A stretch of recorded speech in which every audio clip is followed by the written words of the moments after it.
Well, I was invited to attend this forum, and I was invited to attend the forum specifically to speak to the culture agenda. And I think that the question that was being posited at that session that we had this morning was, how can culture aid Brand Ireland?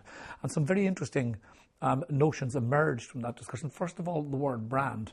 There was a notion that once one brands something, it ceases to be authentic. And one of the things that is most significantly important about the Irish experience is that it is, by definition, authentic. Otherwise, we're on a hiding to nothing. It's my belief that we have a hugely powerful culture in the broadest sense. And by that I mean, when we went abroad in various different waves of emigration, we took with us, in our heads, in our hands, and in our feet, a lot of music, a lot of sensations of ourselves and who and what we were. But the things that we took with us collided with technology, for example, in the United States. So if you took traditional music, for example, it met the recording industry. It met, the wax cylinder. It meant the 78 record, and those records were recorded and sent back to us here. So the indelible thumbprint of the American experience ended up on our music here. Now, while that was happening, we were making also a contribution to the development of what I would call the American songbook, not just in the sense of nostalgia, but we were also contributing to the development of Tin Pan Alley, the development of the beginning of the music business in America, the development of the business that we call show business.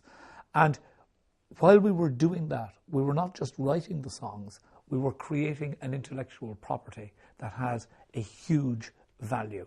So when we look at that, and we look at the business of ideas, and we look at the business of imagination, if we don't open cast mind the resource of imagination and leverage it correctly, I think where we're going to be is we will find ourselves having a knowledge-based economy and having a smart society when the collision between technological developments and culture is clear and clean.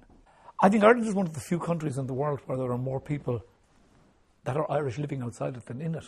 So, I mean, the numbers stack up. You think of it as a resource.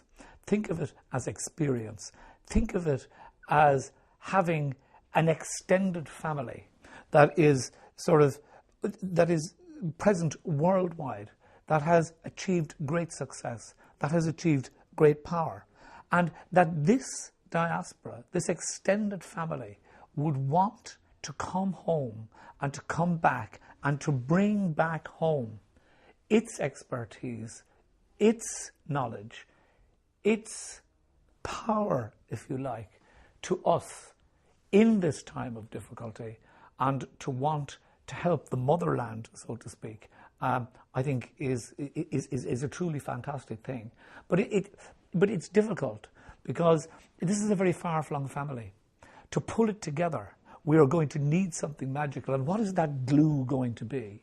I would put it to you that the glue really is a shared, common sensation of Irishness. And that is manifest really in the activities that are culturally based, in things like sport, in things like raising our voices to sing, in things like operating together and pulling together. And I think the Irish phrase that's been in common usage, I mean, in the corridors of power for quite some time, is Ní neart go cur le chéile.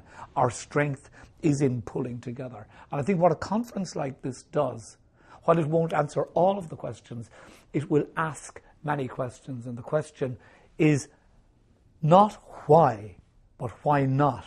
Why not ask the question to pull all of these people together? Ask them, can we get into a room? Can we see, are there ways in which we can blend together to make a better world? Because my belief is very, very simple. We both have a right and a duty to imagine a better world. If we can imagine it, it then becomes possible to achieve it.